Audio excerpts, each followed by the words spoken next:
নবী মুহাম্মদুর রাসূলুল্লাহ সাল্লাল্লাহু আলাইহি ওয়াসাল্লাম বলবেন, হে আমার রব, আমার উম্মতের দাবি করার পরও তোমার। আসসালামু আলাইকুম ওয়া রাহমাতুল্লাহি ওয়া বারাকাতুহু। ওয়া আলাইকুম আসসালাম ওয়া রাহমাতুল্লাহি ওয়া বারাকাতুহু। ইন্নাল হামদুলিল্লাহ আলহামদুলিল্লাহ আলহামদুলিল্লাহিল্লাযী লাম ইয়াত্তাখিয ওয়ালাদান ওয়া লাম ইয়াকুল লাহু শারীকুন ফিল মুলকি ওয়া লাম ইয়াকুল লাহু ওয়ালিয়্যুম মিনাদ-দুল্লি ওয়া কাব্বিরহু তাকবীরা।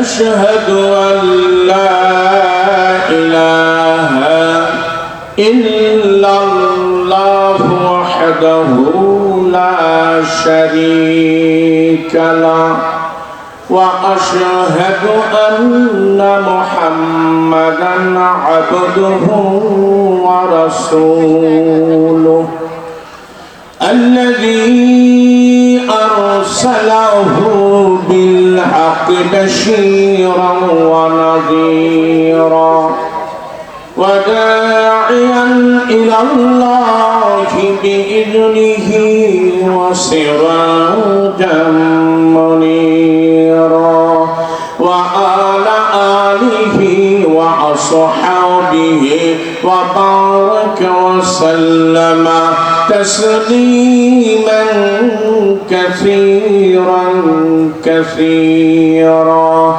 أما بعد فقد قال الله تعالى في كلامه المجيد والفرقان الحميد. জবান খুলে পড়ুন তো সকলে। আউযু বিল্লাহি মিনাশ শাইতানির রাজীম। বিসমিল্লাহির রাহমানির রাহিম। ওয়া ক্বালা রাসূলু ইয়া রাব্বি ইন্না কওমি اتخذوا هذا القرآن مهجورا. سبحانك وبحمدك لا إله إلا أنت أستغفرك وأتوب إليك. وقال النبي صلى الله عليه وسلم القرآن حجة لك وعليك أو كما قال النبي صلى الله عليه وسلم. সম্মানিত হাজিরিন, আল্লাহ পাকের অগণিত অসংখ্য নিয়ামতের মধ্যে আমরা 24টি ঘন্টায় হাবুডুবু খাচ্ছি, যার মায়া দয়া অনুগ্রহ অনুকম্পা ক্ষমা ছাড়া বাঁচার কারোর কোনো উপায় নাই।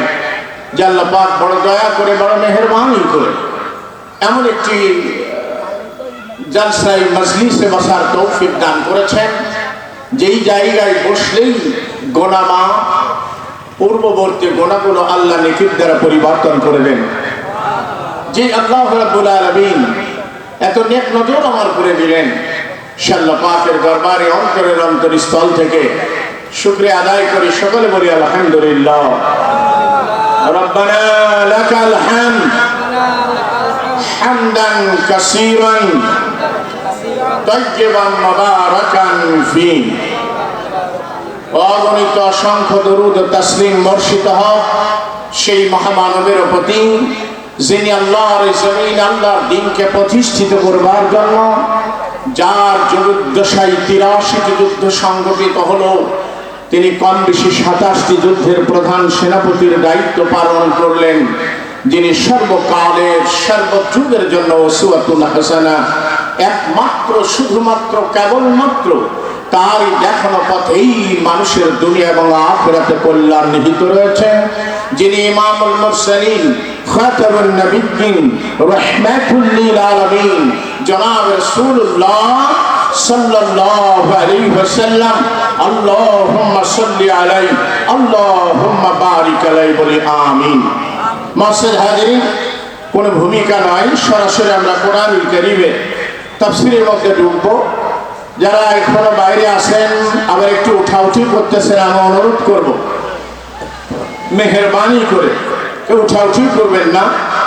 যারা বাইরে আছেন এই আর হয়তো সর্বোচ্চ ঘন্টা দুয়েক নাকি বলেন, এই ঘন্টা অনেক বা সর্বোচ্চ 3 ঘন্টা, এরপরেই আমরা এখান থেকে বিদায় হব। কিন্তু এটা এমন একটি দামি মাহফিল, এটা এমন একটি দামি জায়গা যে বর্তমান আর কলেজ বা মাদ্রাসার জায়গা নয়, এটা স্বয়ং আল্লাহ রাব্বুল আলামিন জান্নাতের টুকরা বানিয়ে দিয়েছেন। বা একটু জোরে বলি না সুবহানাল্লাহ। আজ মাসের হাজিরিন, যারা বাইরে আছেন ঘোরাফেরা করবেন না, আর যারা আমরা বিশেষ করে এখানে বসেছি আমরা উঠবো না ইনশাআল্লাহ। শেষ দোয়া পড়েই আমরা উঠবো। আল্লাহ পাক যেন সেই তৌফিক আমাদেরকে দান করে, বলুন আমিন। মাসের হাজিরিন, আমি আপনাদের খেদমতে কোরআনুল কারীম সূরা আল ফুরকান থেকে ফুরকানের 130 নম্বর আয়াতে কারিমা তেলাওয়াত করেছি। কোন সূরা বলেন তো? সূরা আল ফুরকান। বলেন বলেন ফুরকান। এই সূরার প্রথমে আল্লাহ বলেছেন কি দেখেন তো, তাবারাকাল্লাযী নাযালাল ফুরকানা আলা আবদিহি লিয়াকুনা লিল আলামিনা নাযীরা। বরকতময় আল্লাহ রাব্বুল আলামিন, বরকতময় আল্লাহ রাব্বুল আলামিন তার বান্দা নবী মুহাম্মদুর রাসূলুল্লাহ সাল্লাল্লাহু আলাইহি ওয়াসাল্লামের প্রতি এই কোরআন অবতীর্ণ করেছেন যাতে করে তিনি বিশ্ববাসীকে আল্লাহ পাকের ভয় দেখাতে পারেন, জাহান্নামের ভয় দেখাতে যাতে করে পারেন, মানুষকে যেন সতর্ক করতে পারেন, জান্নাতের আশা করাতে পারেন। এই জন্য আল্লাহ রাব্বুল আলামিন এই কোরআনুল কারীম অবতীর্ণ করেছেন। কাজে কোরআনের আরেকটি নাম হলো ফুরকান। কারণ আমরা অনেক সময় কোরআনুল কারীম, এই কোরআনুল কারীমের আরো অনেক নাম আছে, যেমন ফুরকান, নূর, তানজিল, কিতাব, হুদা, এই ধরনের আরো 50 থেকে 55টি নাম কোরআনুল কারীমের পাওয়া যায়, হাদিস শরীফের মধ্যে রয়েছে। মাসেদ হাজিরিন, আমি আপনাদের খেদমতে কোরআনুল কারীম সূরা আল ফুরকানের কত নম্বর আয়াত ভাই বলেন তো? 30 নম্বর। বলেন বলেন বলেন। একটু কোরআন তো পড়া আমাদের জানতে হবে, শিখতে হবে। আর যদি কোরআন পড়া না জানি, কোরআন বুঝতে না শিখি, কোরআনের রাত যদি কায়েম করবার জন্য সর্বাত্মক প্রচেষ্টা যদি না চালাই, অবশ্যই কিয়ামতের ময়দানে আমাকে ধরা খেতেই হবে। এতে কোনো সন্দেহ না। আরেকটু কান খাড়া করে শুনুন, আল্লাহর কসম, কোন দলের পক্ষেও না, কোন দলের বিপক্ষেও আমি কথা বলি না। আমাকে চেনেন এখানে প্রায় 80% মানুষ, কিন্তু আমি যে কথাগুলো বলে যাব সেটা হলো আপনাকে জাহান্নাম থেকে বাঁচানোর জন্য। কারণ আপনি নামাজ, রোজা, হজ, যাকাত সবকিছু দান খয়রাত করার পরে যদি কোরআনের বিরোধিতা করেন, কোরআনের রাস প্রতিষ্ঠিত হোক, এই মানুষগুলোর সাথে যদি আপনার শত্রুতা থাকে, এদেরকে যদি আপনি অহেতু অযথা জেল, জরিমানা ইত্যাদি ক্লাস করে তাদের কষ্ট দেন, কিয়ামতের ময়দানে আপনার সালাত, সিয়াম, হজ, যাকাত, দান খয়রাত কোনো কিছুই টিকবে না। এটা কি আমার কথা না? আল্লাহর কথা। আমি কি গায়ের জোরে কথা বলছি? গায়ের জোরে কথা বলে গায়ে জোরে জোরে ধাক্কা দিয়ে জান্নাত পেলে না, কথা ঠিকই না। বিগত সময় দেখেছেন যারা গায়ের জোরে যা কিছু করতে চেয়েছে, এক সময় যদি আল্লাহ রাব্বুল আলামিন তাদেরকে ছেড়ে দিয়েছিলেন, এক পর্যায়ে সীমা অতিক্রম করার পরে আল্লাহ পাক তাদেরকে গোটা বাংলাদেশ থেকে ভ্যানিশ করে দিয়েছেন। সে আল্লাহ আছেন না নাই? আচ্ছা, এটা কি কোনো পলিটিক্যাল কথা না বাস্তব কথা? এই কথা বলেন না, বাস্তব না অবাস্তব? আরো জোরে। কাজে আমি আপনাকে বাঁচাতে চাচ্ছি যে আপনি দুনিয়া এবং আখিরাতে লাভবান কিভাবে হতে পারেন, এই জন্যই কথা বলা আমার। কাজে আমি আপনাকে অনুরোধ করবো, আসুন যদি আমরা এই কোরআনকে পরিত্যাজ্য করি, কোরআনকে যদি ছেড়ে দিই, কোরআনের যদি শাসন ব্যবস্থা সমাজে প্রতিষ্ঠিত করার জন্য আমার চিন্তা চেতনা ভাবনা না থাকে, তাহলে কিন্তু বড় মুসিবত। আমার আকীদা যতই সঠিক হোক, আবার গোটা বিশ্বে যদি কোরআন প্রতিষ্ঠিত হয়, আমার আকীদায় যদি গন্ডগোল থাকে, তাহলেও বড় মুসিবত। বুঝাতে কথা বললাম না, আপনারা কি আমার কথা বুঝতে পারছেন? কাজে আমরা আমাদের আকীদাও ঠিক করব, নাস্তিক মুরতাদ কোরআন সুন্নাহ এবং আল্লাহ এবং আল্লাহ রাসূলের দুশমনের বিরুদ্ধে আমরা বাঘের মতো আমাদের ভূমিকা থাকবে, কথা ঠিক কিনা? কাজে মাসের হাজিরি, চলেন তো দেখি কি অবস্থা হয় কিয়ামতের ময়দানে। কেউ কারো কোনো যারা পরিমাণ উপকার করতে পারবে? জোরে বলেন। এই কোরআন এবং রাসূল আমাদের পক্ষে সাক্ষী দিবেন। এজন্য কোরআনের পক্ষে যারা থাকবে কোরআন তার পক্ষে সাক্ষী দিবে, কোরআনের বিপক্ষে যারা যাবে কোরআন তার বিপক্ষে সাক্ষী দিবে, কথা ঠিক কিনা? এজন্য যে যাকে চিনে সে তার জন্য সাক্ষী দেয়। কোন লোককে যদি আপনি বলেন যে লোকটাকে চিনেন, আগে থেকে যদি আপনার সম্পর্ক থাকে, আপনি বলেন হ্যাঁ চিনি, লোকটা তো ভালো ভাই, হঠাৎ করে কি হলো তো বুঝতে পারছি না, আর তার সঙ্গে আপনার সম্পর্ক নাই, জানাশোনা নাই, কিচ্ছু নাই, আপনি বলবেন আমি বলতে পারবো না, এই লোকটার সম্পর্কে আমার জানা নাই। এই জন্য কোরআনের সঙ্গে যারা সম্পর্ক রাখবে, আল্লাহর কসম কিয়ামতের ময়দানে কোরআন তার পক্ষে সাক্ষী দিয়ে তাকে জান্নাতে নিয়ে যাবে। আর একটু আসতে, আর নবী মুহাম্মদুর রাসূলুল্লাহ সাল্লাল্লাহু আলাইহি ওয়াসাল্লাম যে কোরআন প্রতিষ্ঠিত করবার জন্য যত কষ্ট করলেন, এই কোরআনের বিপক্ষে যাবে রাসূল তার বিপক্ষে যাবে। কোরআন যার পক্ষে থাকবে রাসূল তার পক্ষে থাকবেন, কোরআনের পক্ষে যারা থাকবেন আল্লাহ রাসূল তার পক্ষে থাকবেন। আবার আয়াতটা আমার সঙ্গে পড়ুন তো, সূরা আল ফুরকান আয়াত নাম্বার 30। আউযু বিল্লাহি মিনাশ শাইতানির রাজীম। বিসমিল্লাহির রাহমানির রাহিম। ওয়া ক্বালার রাসূলু ইয়া ইন্না কওমি ইত্তাখাযু হাযাল কুরআনা মাহজুরা। কিয়ামতের ময়দানে নবী মুহাম্মদুর রাসূলুল্লাহ সাল্লাল্লাহু আলাইহি ওয়াসাল্লাম বলবেন, হে আমার রব, আমার উম্মতের দাবি করার পরও তোমার গোলাম মানে দাবি করার পর নামকে হস্তে পরিচয় দেওয়ার পর তারা এই কোরআনকে তারা পরিত্যাজ্য করেছিল, এই কোরআন তারা পরিত্যাগ করেছিল। রব্বুল আলামিন, আয় আল্লাহ, আমার সেই ইহুদির মাঝে দাওয়াত ভাঙ্গা যারা ইসলাম এই কোরআনকে যারা অপমান করেছে, যারা উপেক্ষা করেছে, যারা কোরআন ছেড়ে অন্য জীবন ব্যবস্থায় তারা জীবন যাপন করেছে, ও রব্বুল আলামিন, আজ আমি তোমার বিরুদ্ধে তাদের বিরুদ্ধে আমি তোমার কাছে তাদের বিরুদ্ধে আল্লাহ আমি কেস দায়ের করলাম। পালানোর কোন বুদ্ধি থাকবে কিনা? এই কথা বলেন না। এবার আপনি আসেন, এবার আপনাকে আমি বলতে চাই, এইবার আপনি এবার একটু লক্ষ্য করেন, ইমাম ইবনুল কাইয়িম রাহিমাহুল্লাহ কোরআন পরিত্যাজ্য কেমনে হতে পারে এবার তিনি কয়েকটা ধারা বর্ণনা করেন, কয়েকটা দিক তিনি উল্লেখ করেন। তার এক নাম্বার হলো কোরআন না পড়া বা না শোনা। তাহলে কোরআন না পড়া এবং কোরআন না শোনা, যারা কোরআন পড়বে না, কোরআন শুনবে না, কোরআনের মাহফিলে যারা বসবে না, কোরআন শিখতে যারা আগ্রহী নয়, এমন ব্যক্তিরাই কোরআন পরিত্যাগ করেছে বলে শরীয়তের দৃষ্টিকোণ থেকে তারা গণ্য হবে। এই কথা বোঝাতে পারলাম? তাহলে এমন লোক কিছু আছে না নাই? কোরআনের মাহফিল শুনলে তাদের আগুন জ্বলে, রাজি হয় কোরআন কোরআন প্রতিষ্ঠিত হোক, কোরআনের তাফসীর হোক, এটা চায় না। সাদা চেতে গেলে তো দেয় না, বরং কোরআন কিভাবে কোরআনের তাফসীর বন্ধ করা যায় এমন ধরনের মানুষ, তার নাম কি মুসলমান আছে না নাই? কথা বলে না, আছে না নাই? সাদা তো দেবে না, সহযোগিতা করবে না, তলে তলে আবার কি করে বিভিন্ন থানা ইত্যাদি জায়গায় বলে দেয়, খবরদার ওই মাদ্রাসা ওই অমুক জায়গায় যেন তাফসীর না হয়। এমন নেতা আছে না নাই? কথা বলেন, এমন নেতা আছে না নাই?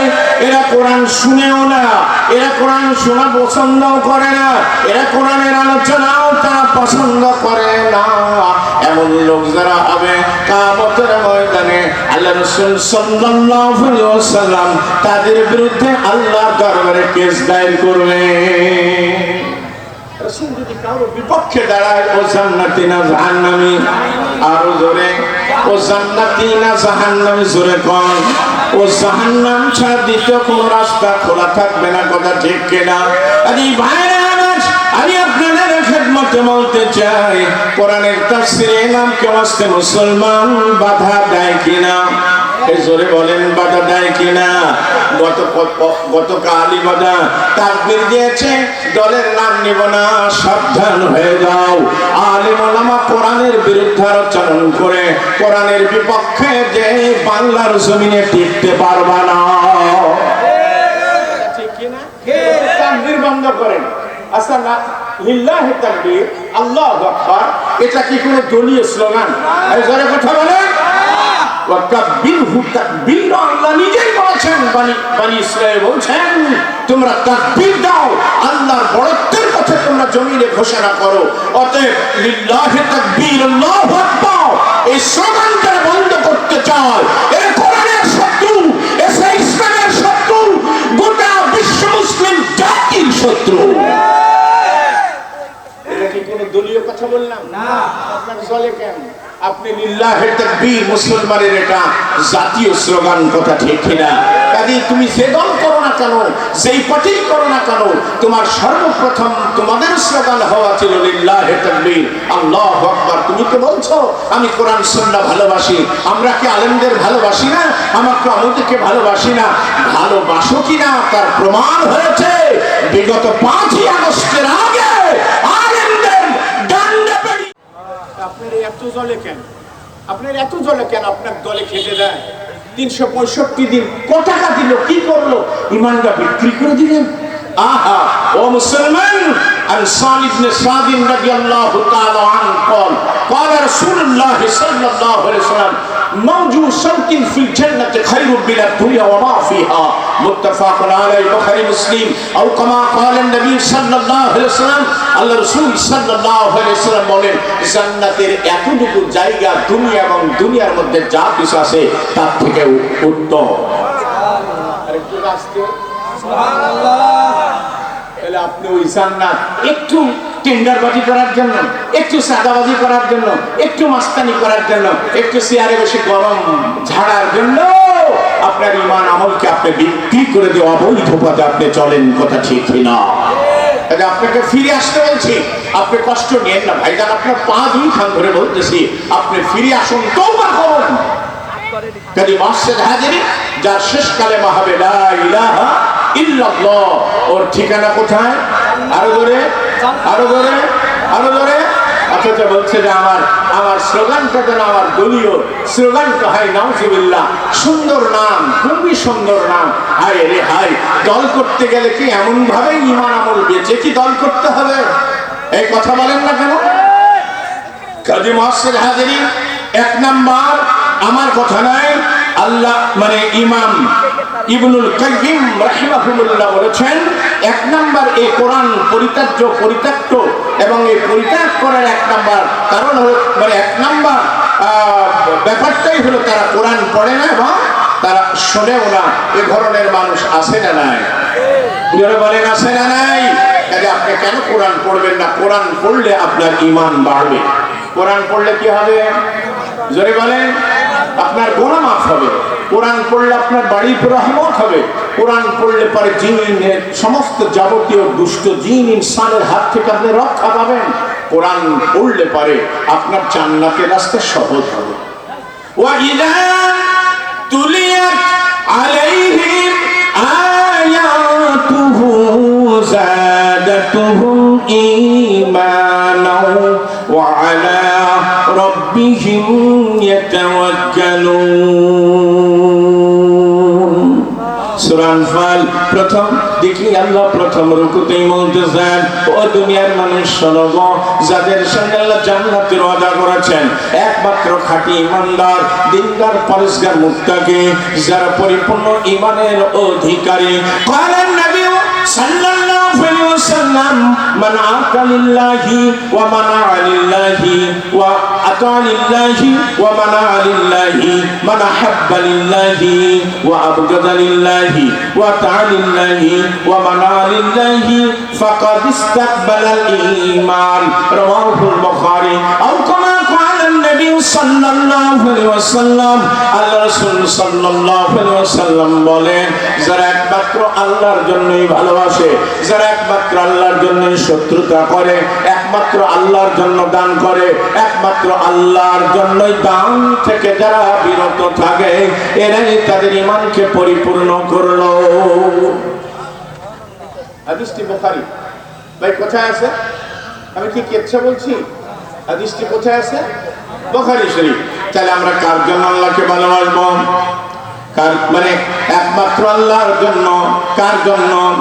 আল্লাহর জন্য। দান করবো আল্লাহর জন্য, মানবো আল্লাহর জন্য, দান থেকে বিরত থাকবো কার জন্য? আল্লাহর জন্য। কাজে আল্লাহ পাক রব্বুল আলামিন এই ধরনের পরিপূর্ণ ঈমানদারের সাথে আল্লাহ জান্নাতের ওয়াদা করেছেন। আল্লাহ বলেন, ওদের সামনে যখন কোরআন তেলাওয়াত করা হয়, তার রবের আয়াত যখন তাদের কাছে তেলাওয়াত করা হয়, তখন তাদের ঈমান বৃদ্ধি পেয়ে যায়। এখন কি ঈমান বৃদ্ধি পেতেছে কিনা? এই জোরে কন্যা। এজন্য কোরআন শুনবে ঈমানদারেরা, কিন্তু যারা কোরআন শুনবে না, কোরআন শোনা প্রয়োজন যারা মনে করবে না, আল্লাহ বলতেছেন এদেরকে আল্লাহ কিয়ামতের ময়দানে অন্ধ করে তুলবেন। অন্ধ বলেন কি করে? জোরে বলেন।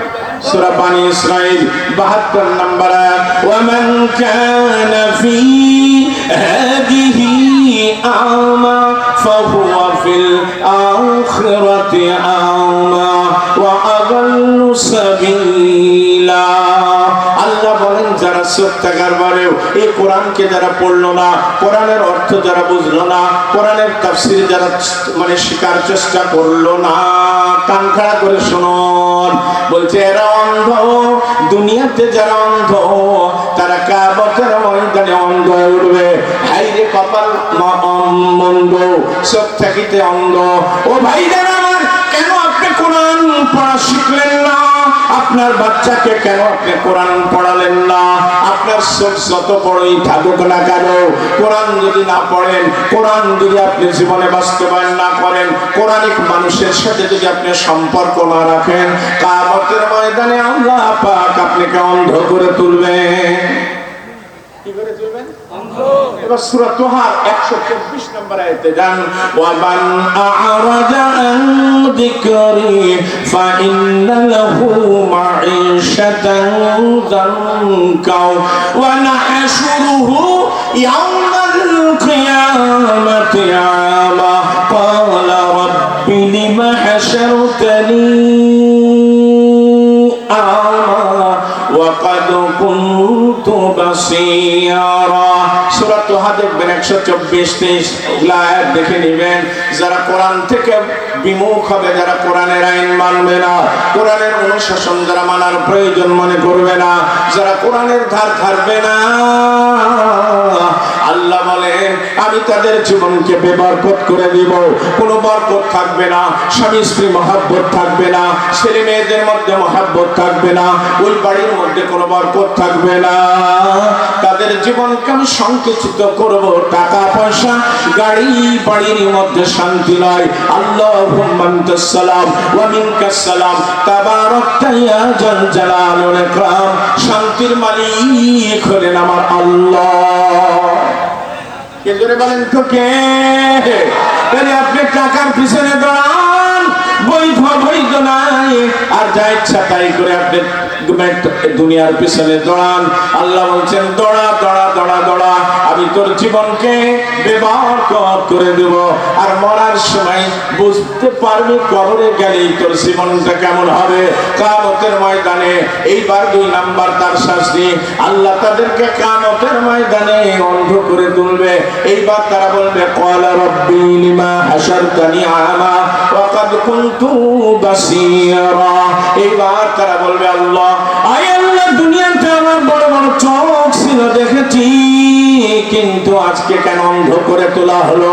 ও মুসলমান, ও আমার মা বোনেরা, হাইরে হাইরে চোখ আল্লাহ পাক দিলেন। এই চোখ দিয়ে কি আপনার মানে অবৈধ জিনিস দেখার জন্য?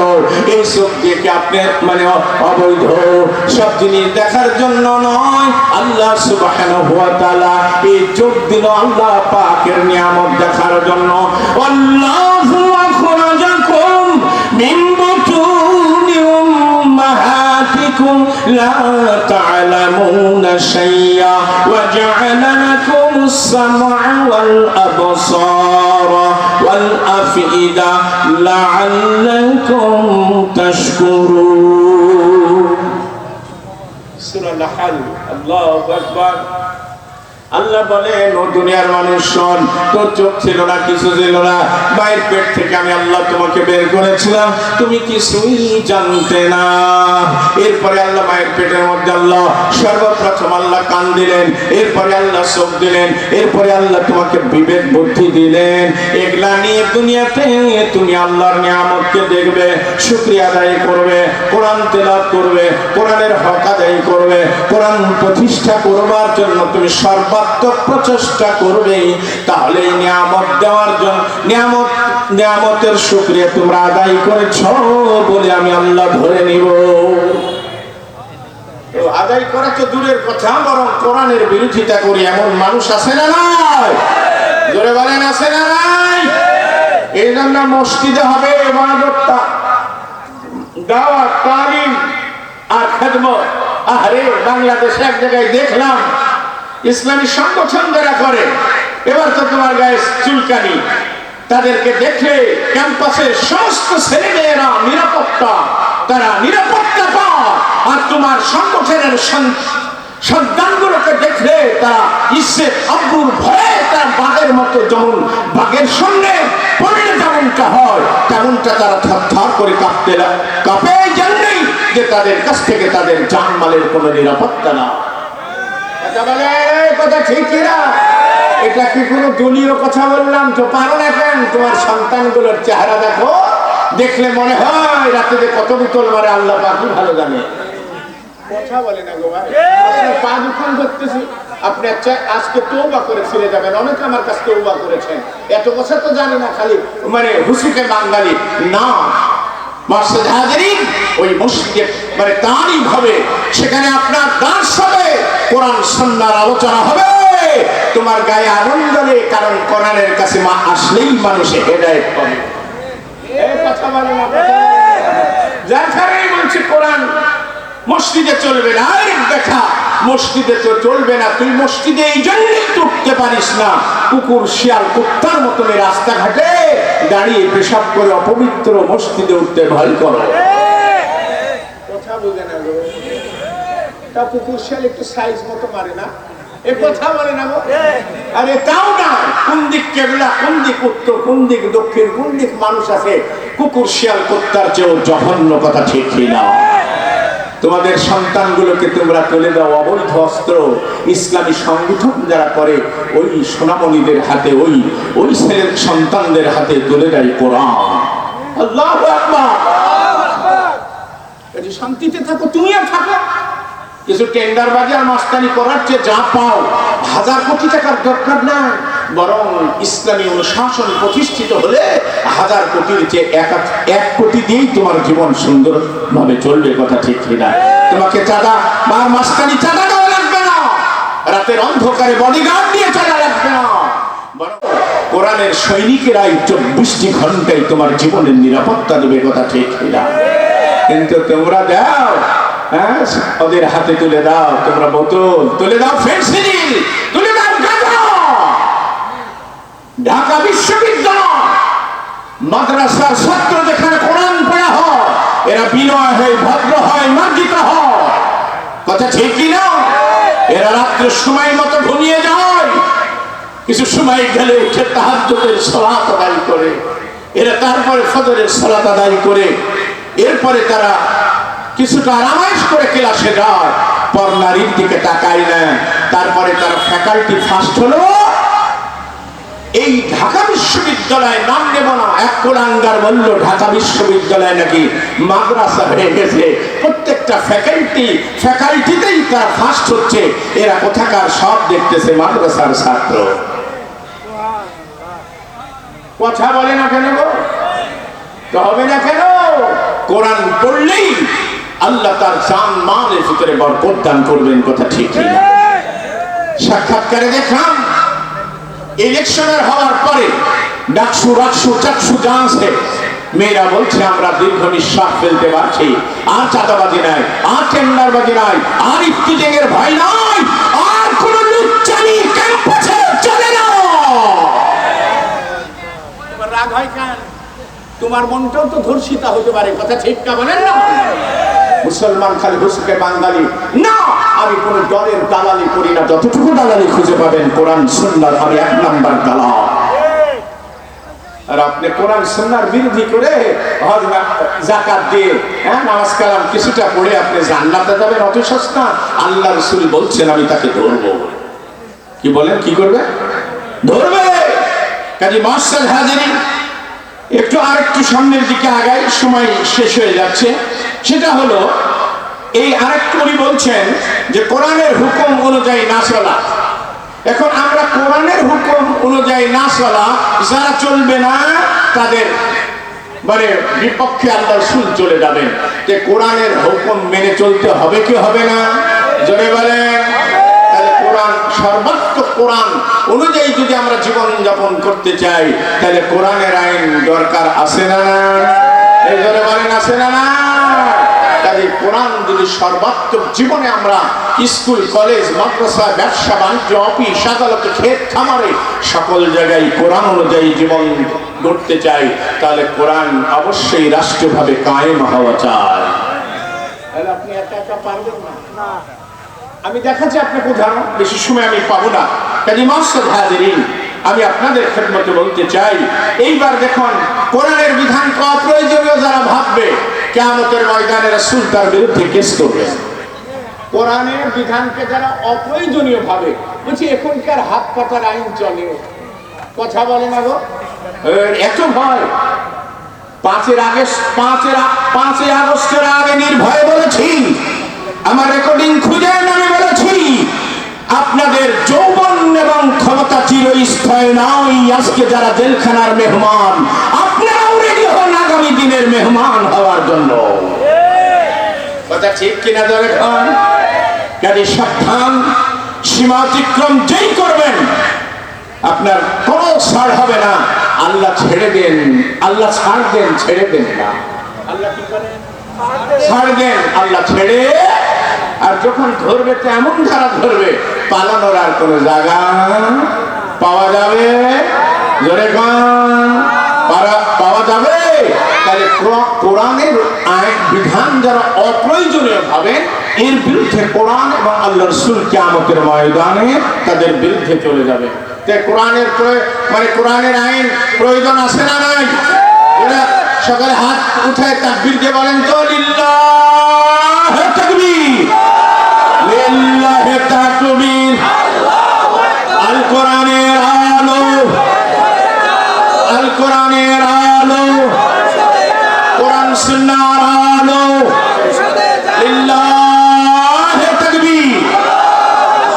কাজে আমরা কোরআন আমাদের জীবনে যদি বাস্তবায়ন 100-100 করতে নাও পারি কম বেশি, তবে কোরআনের আইন মানা দরকার, এই কথাটা যেন নিয়ে আমরা মরতে পারি। তাও নাজাতের ব্যবস্থা আল্লাহ হয়তো করতে পারেন। কথা ঠিক কিনা জানেন? আপনি বলতে পারেন পরিস্থিতি পরিবেশ তো আমাদের মানে অনুকূলে নাই, দরকার নাই, কিন্তু আল্লাহ আপনার অন্তর দেখবেন যে আপনি কোরআনের শাসন চেয়েছিলেন কিনা, এটা দিয়েই আল্লাহ বিচার করবেন। তাহলে যারা কোরআনের বিধানকে যারা অপ্রয়োজনীয় ভাববে, তাদের বিরুদ্ধে আল্লাহ রাসূল কিয়ামতের ময়দানে আল্লাহর দরবারে কেস দায়ের করবেন।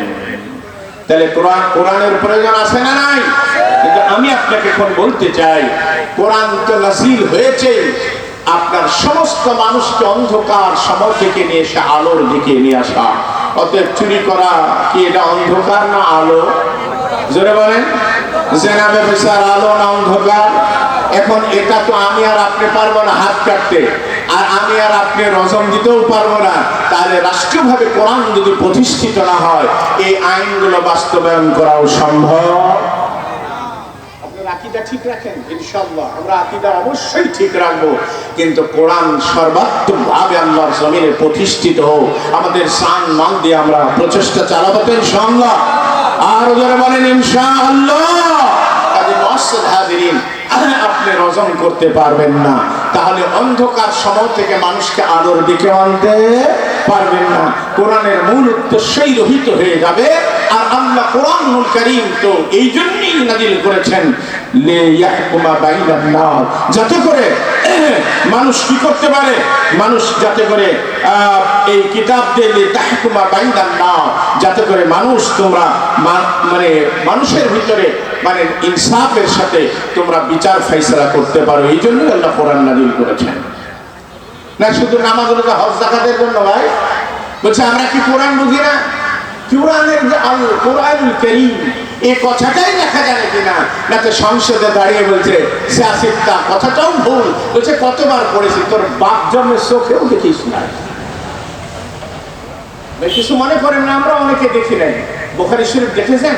মাদ্রাসাতে যাবেন, যেন এত বড় একবারে সে ভলিউম, ও যে আপনাদের কোর্ট ইয়াতে থাকে না, কাছারিতে, ওদের নাম কি, অফিসে, ভূমি অফিসে বিরাট বিরাট ভলিউম না, ওই ধরনের বুখারী, মুসলিম, আবু দাউদ, তিরমিজি, নাসাই। আর বলছে আমরা সংসদে দাঁড়িয়ে বলতেছে যে আমরা সিয়াসিত্তা বলে, আর সিয়াসিত্তা কথাটা হবে সে সিয়াসিত্তা পড়েছে, এমন পড়াই পড়েছে, এখন খালি আল্লাহ আল্লাহ করছে। মুআসসাদ হাজিরিন, তাহলে মুআসসাদ হাজিরিন, আমার সময় শেষের দিকে। তাহলে আপনি রজম করতে হলে রাষ্ট্রীয়ভাবে করা লাগবে। হাত যদি কাটতে হয়, অন্যায় অবৈধভাবে যারা এসি রুমে বসে থেকে যারা জাতীয় সম্পদ তসরুপাত করে, এদের হাতটা কেটে দিতে হবে। ওরা জানে এই আইন যদি প্রতিষ্ঠিত হয়, যে বিরোধিতা করে সেই প্রথম জানে বিসমিল্লাহে আল্লাহু আকবার, আমার দ্বারাই শুরু হবে। কথা বলে না? ওরা রাসূলকে হক জানতেন, কোরআনকে হক জানতেন, মানে জান্নাত জাহান্নামকে হক জানতেন, কিন্তু বাকিয়াম বাইনাহুম সূরা আল ইমরান একে অপরের উপরে নেতৃত্ব দেওয়ার কারণেই তারা কোরআনের আইন মেনে নিতে পারেন নাই। কাজে আজকেও অনেকে জানে কোরআন হক, মানে পরকাল হক, সব কিছু হক, যারা সব নেতৃত্ব দিতেছে তারাও হক, কিন্তু এরা মেনে নিতে পারছে না। ওদের হাতে নেতৃত্ব গেলে আমাদের আর মাস্তানি চলে। তারপরে ভালো ভালো প্রতিষ্ঠান যে করেছে যেগুলা, তাদের মান ইজ্জত আবরু রক্ষা করার জন্য তারা ওই সমস্ত প্রতিষ্ঠানে তাদের রোগীদের নিয়ে যায়। ওখানে গেলে জানমাল সবকিছু নিরাপদ। কথা বলে না, মেনে নিতে পারছে না। তার মানে হলো তাদের নেতৃত্ব হারানোর কারণেই তারা এই কোরআনের আইনকে মেনে নিতে চায় না। ভাই আমি কোরআন থেকে কথা বলছি ভাই, আপনি রাগ করেন না, আপনি ফিরে আসুন, আপনি কোরআনের সাথে থাকুন। কাজী মুআসসাদ হাজিরিন, যেটা আমি আপনাকে বলছিলাম, আরো কয়েকটা কারণ ছিল, যাক সময় নাই। আমি আপনাদের খেদমতে বলতে চাই যে কোরআন নাযিলের উদ্দেশ্যই হলো মানে আপনার সমস্ত মানুষকে অন্ধকার থেকে নিয়ে আলোর দিকে নিয়ে আসবে। এই জন্যই তা আলোর দিকে নিয়ে আসতে হলে পরে মানুষের মধ্যে ন্যায় বিচার প্রতিষ্ঠিত করতে হবে। আর ন্যায় বিচার প্রতিষ্ঠিত করতে হলে কোরআনের আইন থাকতে হবে। যারা বলেন কথা ঠিক কিনা? আচ্ছা, আপনি রজম করতে পারেন? কথা বলেন। আপনি কি কোনো মানুষকে অর্ধেক পুঁতে পাথর দিয়ে মারার হুকুম আপনি দিতে পারবেন? কথা বলেন না। কিন্তু ইসলামী স্টাইল যদি হয়, তাহলে এটা বিচার বিভাগ থাকবে, সেই বিচার বিভাগ সেখানে তারা ফাইসালা দিবে। কথা ঠিক কিনা? কাজী মুআসসাদ হাজিরিন, আমি আপনাদেরকে আবারও বলছি, যারা কোরআনের বিপক্ষে অবস্থান করব, কোরআন এবং আল্লাহ রাসূল সাল্লাল্লাহু আলাইহি সাল্লাম তাদের বিপক্ষে কিয়ামতের ময়দানে হয়ে যাবে। কাজী সেই দিন যতই রকমের তালবাহার ইত্যাদি করি না কেন, জাহান্নাম ছাড়া দ্বিতীয় কোনো রাস্তা খোলা থাকবে? জোরে বলেন। কাজী মুআসসাদ হাজিরিন, এজন্য কোরআন যারা পড়বে, কোরআন যারা মানবে, কোরআন যারা মানুষ মানে কোরআনের দায়ী যারা হবে, এজন্য লোক তৈরি করার দরকার আছে না নাই? জোরে বলেন আছে না নাই? কাজে মাদ্রাসা তৈরি করতে হবে, মাদ্রাসার বিকল্প কোনো রাস্তা নাই।